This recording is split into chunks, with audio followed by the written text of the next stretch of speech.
Oh, freedom, oh, freedom, oh, freedom over me. And before I'd be a slave, I'd be buried in my grave and go home to my Lord and be free. Destination Freedom.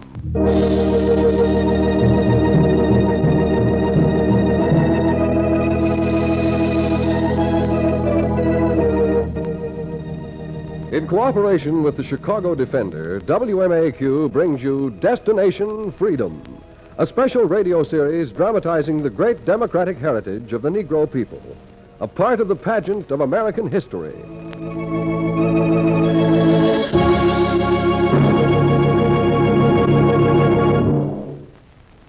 The second President of the United States, John Adams, once said, "The world will never forget the noble daring and excusable rashness of Crispus Attucks in the holy cause of liberty." On Boston Common, there stands a monument to his deed. Today, Destination Freedom tells the story of Crispus Attucks, the first American to give his life for American independence. A story entitled The Knock-Kneed Man.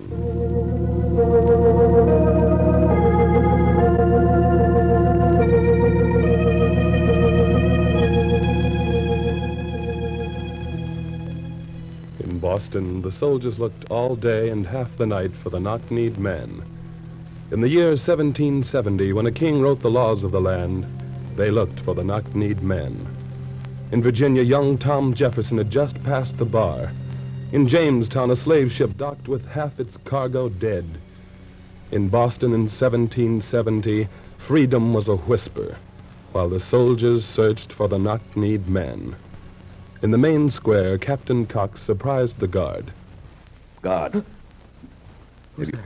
Well, have you seen him? Who's there? It's your captain, you fool. Lower that gun. Oh, well, I thought it was one of the rebels, sir. I thought... I asked you, have you seen him? Oh, I don't know what all I've seen tonight, sir. Just a uniform of the king's soldiers makes the crowds fighting mad. They threw stones at us all day, and tonight an old woman spat on me. We beat them down, we knocked their heads in, but still they mill around, waiting for a sign to attack us. What's gotten into the colonists, sir? What's the... Stop blubbering and answer my questions. I said, have you seen him? Him? Oh, I don't know, sir. What do you know? Do you know your orders? Yes, sir. Capture him if possible. Kill him if necessary. Then keep your eyes peeled. He'll be here as though he has an appointment with us. What are you nervous about? Oh, it's just that I'm new and I've never seen him before. Well, you can tell a black man from a white man, can't you? Yes, sir, but I don't know the particulars. His particulars don't matter. Once you see him, you'll know it's him. Where he came from, who his master was, I don't know. His name is Crispus Attucks. Some 20 years ago, he was a slave. Now he leads the crowd. Wherever the rebels are, you'll find him. In the square, the captain talked, and the guard kept his eyes peeled for the knock-kneed man. Snow fell. Elsewhere in Boston, the knock-kneed man set out to keep his appointment. Walked into the night and thought of a day 20 years earlier when he made his appointment.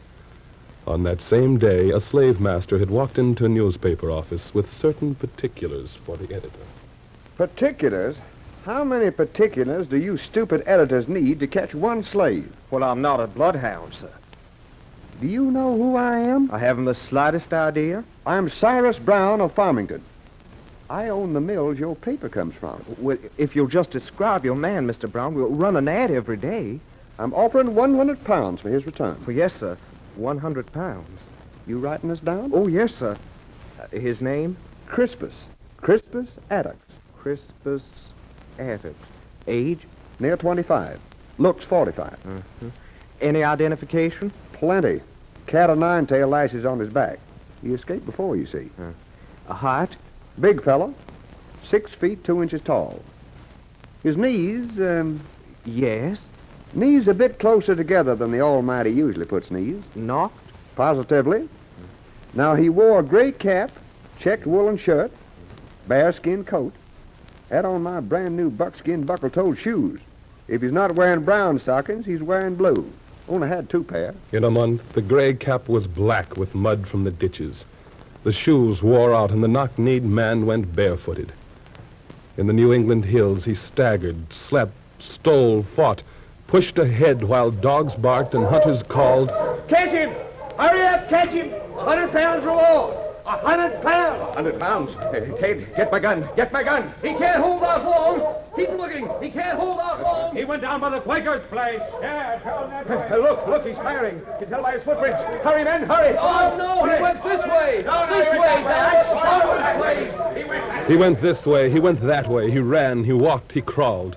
Then the knock-kneed man staggered into a barn, dropped down on the soft hay, forgot the dogs, masters, whips, fell asleep, and slept on while the cock crowed, and while a girl came near singing.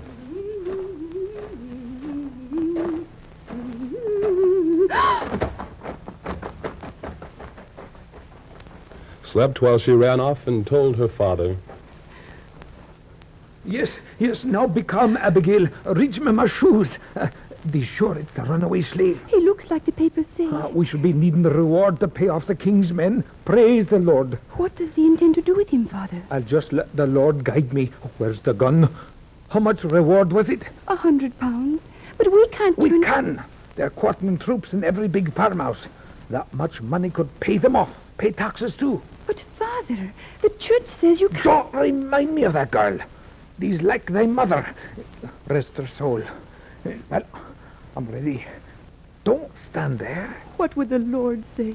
Would the Lord want us to be slaves to the king's troops? 100 pounds don't come our way every day. Now, lead the way. And in the cool morning, while the farmer figured the trigger of his blunderbuss, the knock-kneed man turned on his back as the cock crowed twice and opened his eyes. Get up and put up the hands. He just stands there and stares at us. Keep the hands up or I'll blow the head off. He looks so tall and thin and tired. Who art thou? Canst thou speak? Yes, I speak, Farmer. Put down the gun. I'm not here to harm you. I said, who art thou? I'm Crispus Attucks. You see, gal, it's him. Who's thy master? I'm my own master. No such thing. Thee belongs to Brown. Thee's going back to him. I'll never go back to slavery alive, Farmer. Then I'll take thee back dead. Father, he doesn't mean that. The church says to... Never mind, girl. It's money we need. It's money we'll get. I say it'll be a dead man you'll get. Do you think I dared the dogs and the hunters and the hunger? To be afraid to dare death from you? Stand aside, let me pass. Stand back. Going up the road, Farmer. I said I'll shoot. Then shoot. Step aside and shoot. Man, for the sake of the Lord, don't force me to... Then stand aside. Father, they dropped the gun. Oh, Lord, what was I about to do? What has death and the fear of the king made me become? Did I escape the oppression in Scotland to become a slave hunter? Oh, Father. No, girl. I told thee the Lord would guide me, and he did. The cause of freedom is the cause of God, I know it.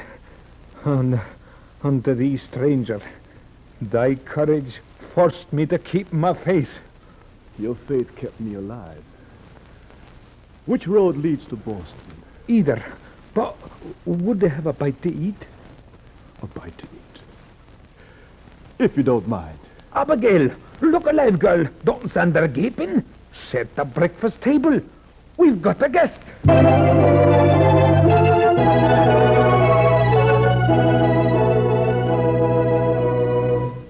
The farmer fed a guest who was hungry for more than food. In New York, the people burned the image of King George. In Boston, a whaling ship skipper looked for sailors. Near the Quaker farmer's house, a British captain was on his way to quarter his troops on the farm. Inside, the farmer and the knock-kneed man spoke of ships and sailors. It's on the sea where they can be free, man. Head for the docks of Boston. Do as I tell you. Is the sea free? Oh, for some it is. Find my brother Angus. He's skipper on the whaler. Tell him I sent you. Is he sending him to Uncle Kirk? Mind your manners, Abigail. Atticus will be wanting another glass of milk. Yes, Father. Do you think he'll take me on? Might as well try. It's a rough crew he's got. But thou can take care of thyself. Father, Yes, Abigail? soldiers are coming up the walk. Soldiers? The king's soldiers. There's a captain in front. Are they looking for Atticus?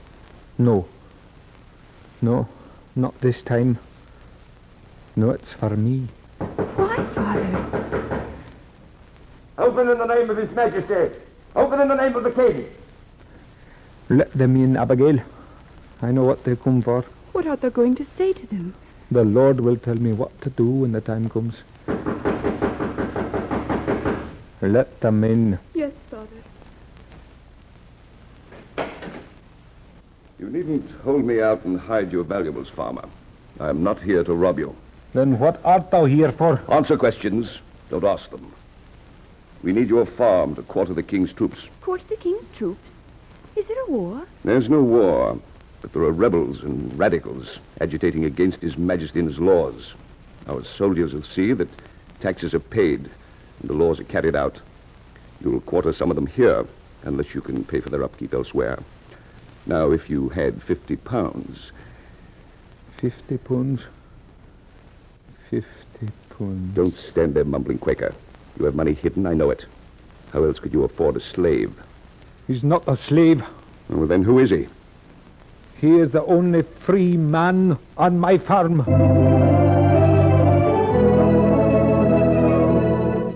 To be free, the man with the knocked knees left the farm and the soldiers behind. He left with his head full of dreams and his heart pounding for the new, free life. He left knowing that there were other men enslaved besides himself, other chains, other whips, other slave owners. He came into Boston and looked for a job on a whaler.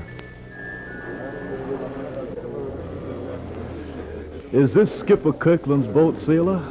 Yeah, but we ain't taking on no stowaways.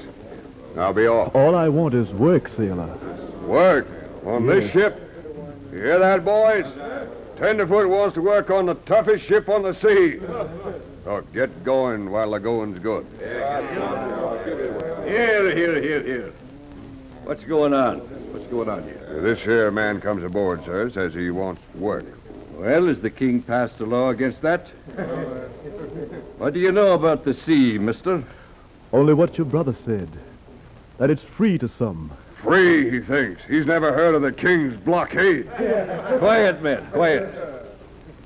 We need a sailor, and if a kin of mine sent him, he must be good. You know, we're a whaling ship, man. Winters are tough, works hard. Are you up to it? I'll make it. See here, Skipper, where'd he come from? He just walked out of nowhere. That's what I'd like When to know, did we Skipper. started asking men where they came from? Did I ask you what prison you escaped from, Tom? Did I ask you why you signed up, Dan? You, Joe? Andy? If the new man can stand the work he's on, I'll ask for no pedigree. Only the usual question. What's that, Skipper? Your name? Crispus Attucks. Attucks. On what side do you place your loyalty? My loyalty? Aye, with the king or with the colonies? That depends, sir. On what? On what side there'll be freedom for me. Fair enough. Mate, sign him on.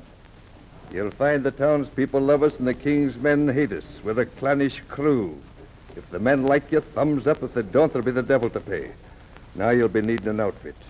Mate, fetch Attucks a pair of pants. As you say, sir. You've had a rough time of it? I won't deny it. You got those pants, mate? Here's some that'll fit him, sir. Well, we'll just measure and see first. Stand up straight, Attucks. Hold your legs straight, man, so I can measure you. Yes. Can't you stand straight? I am standing straight, sir. No such thing. Are you trying to make a fool of me? Why, Skipper, no wonder he ain't standing straight. He's got knocked knees. Got what? Knock-knees. Hey, boys, take a look at these knock-knees. Well, bless my soul, he stands like an ex, he does. Hey, mate! Look! Then the knock-kneed man looked down at his own legs, and he, too, began to laugh. The laugh rolled out across the docks. The laughter rolled out and tied the men together. Laughter rolled out in the grog shops, in the town square, in the streets. It rolled out on the ships during the long, cold nights. For 20 years it rolled out while the king made new decrees. It rolled out when the British captain came aboard the whaler and shouted, Stop laughing! Stop laughing! What are they laughing at? My men always laugh when they work together, Captain. Huh? There's a strong bond between us. Now, there's more than a bond between you. There's rebellion in your brain. I'm here to see that it doesn't spread to other ports. By orders of the king, you and your merry men will remain in dock hereafter. But you can't do that, man. I can do that and more. Furthermore, one of your sailors has been seen demonstrating against the king's decrees. Will you call him? I have 40 sailors. You have one Negro sailor. Will you call him? What do you want with him? Call him before me. Very well. Attucks. Skipper? Captain Cox wants to see you. Oh. So, you're the one we see with the crowds and wherever there are agitators against the king. Tell me, what do they talk about that draws you to them? They talk about freeing themselves from the king, don't they? They talk about revolt. Yes, they talk about freedom. So you're not afraid to admit it. And what do you do? I listen. I listen and look. I believe you do more than listen. One act, and you'll be hanged. Remember that. We'll look for it. As for you, Skipper, keep your men in port. You hear that? I hear it, but we'll petition the governor against it. Every sailor in Boston will fight this blockade. And if the governor doesn't answer you? We'll take our case to the king if necessary. And if the king doesn't answer, Skipper? Perhaps then we'll give our own answer, Captain.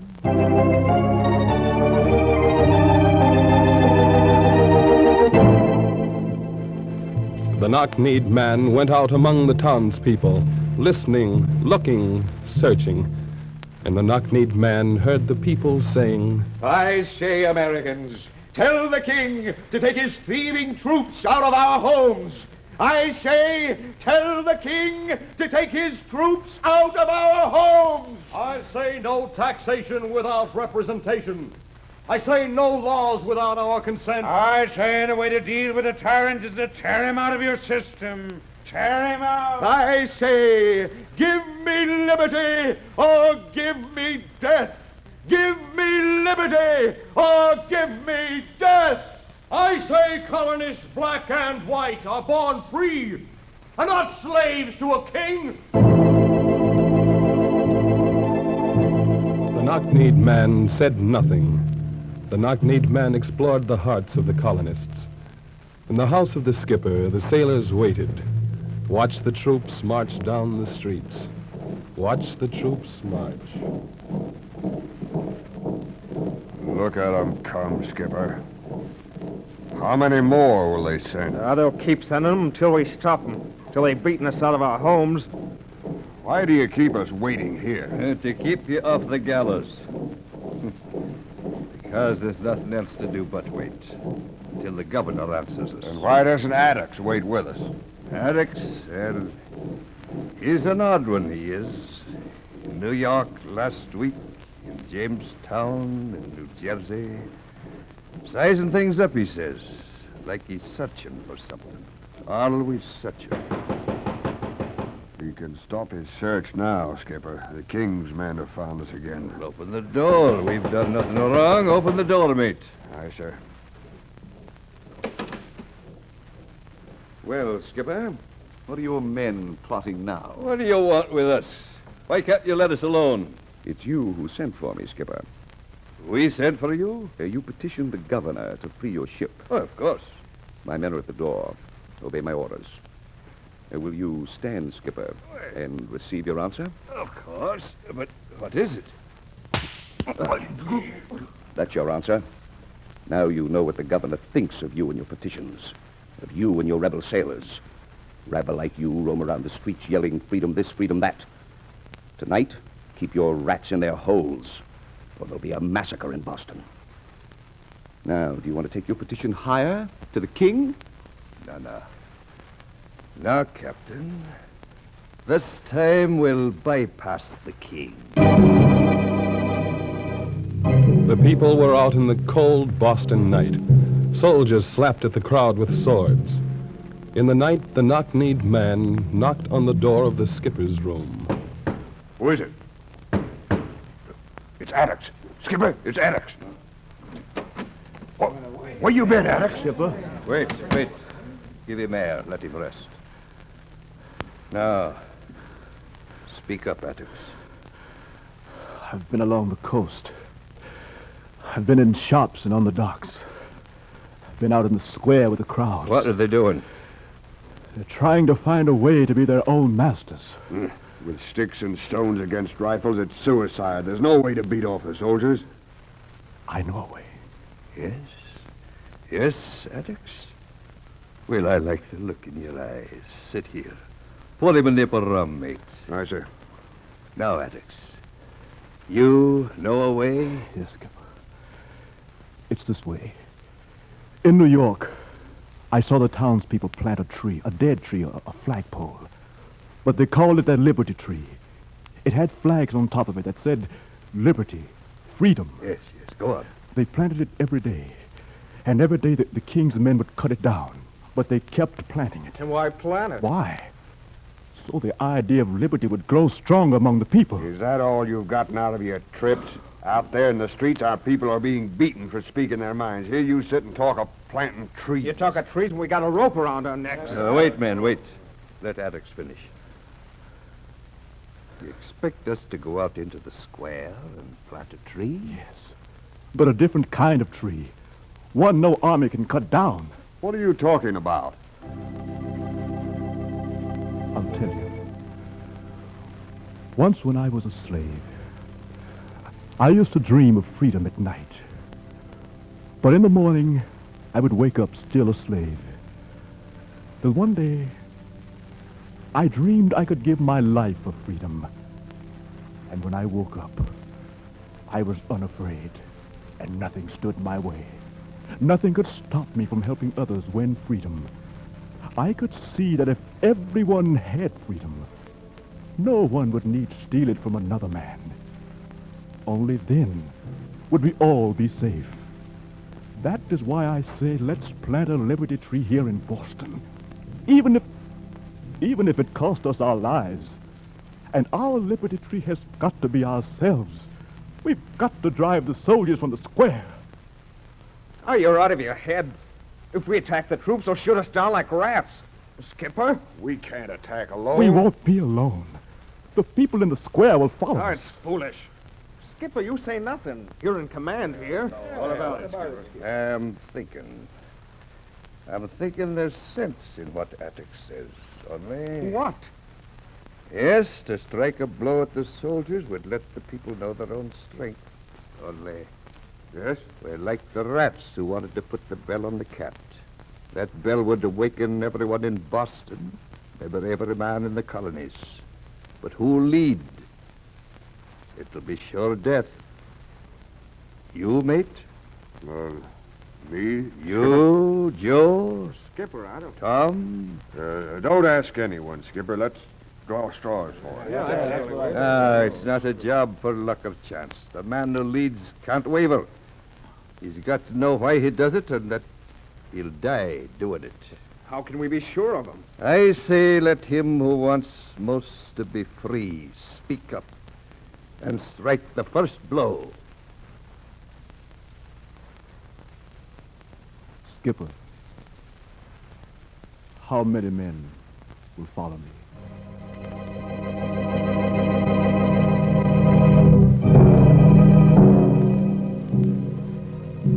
10 sailors followed the man with the knocked knees out towards the Boston Square.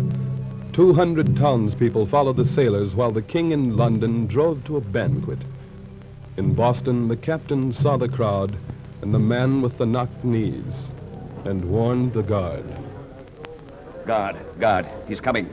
Call the platoons together. They're ready, sir. Where is he? There, leading the crowd, coming this way. What should we do, sir? Warn them. I'll warn them first. Go back to your homes or be shot.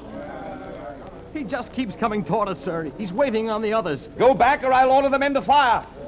He still comes, sir. Look, he's taking a gun from a guard. For the last time, Attics, in the name of His Majesty, your Lord and Master, I come back and tell your king we are own masters. Tell him... Fire! Tell him we are free men. He's down, Captain. He's down, but the people still pour over the square. Look, he's raising himself. Go on. You who want to be free, strike the first blow. Slid under the crowd. In his head, he heard a cock crow twice. He heard bloodhounds bark. He heard sailors laughing, and then he saw the people take the square. The man with the knocked knees had struck the first blow.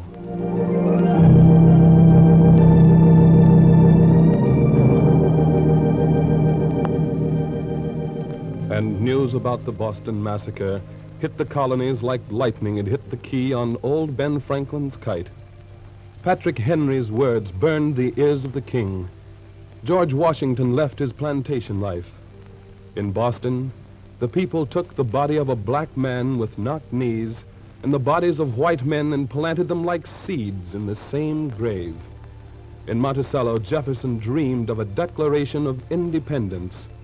In Boston, Crispus Attucks and his fellows had already declared it.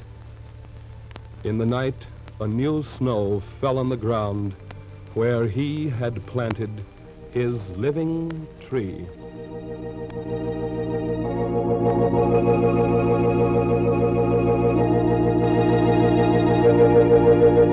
Oh, freedom, oh, freedom, oh, freedom over me. And before I'd be a slave, I'd be buried in my grave and go home to my Lord and be free.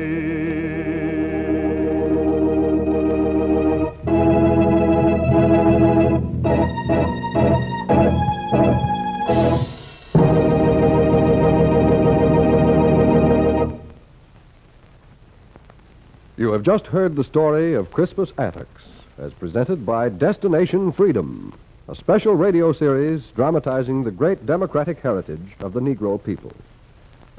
Destination Freedom is brought to you by WMAQ's Department of Public Affairs and Education and the Chicago Defender newspaper. Next week, we bring you the story of Harriet Tubman, one of the famed figures of the Underground Railroad. Destination Freedom is written by Richard Durham, and the production is under the direction of Homer Heck.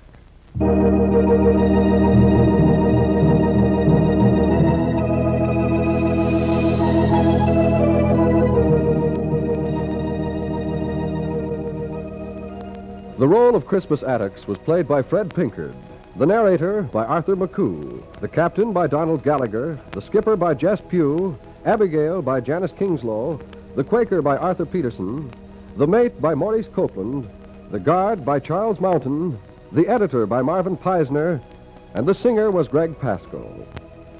The special music was composed by Richard Shores and played by Elwin Owen and Bobby Christian. And this is Hugh Downs inviting you to be with us again next week for the story of Harriet Tubman on Destination Freedom.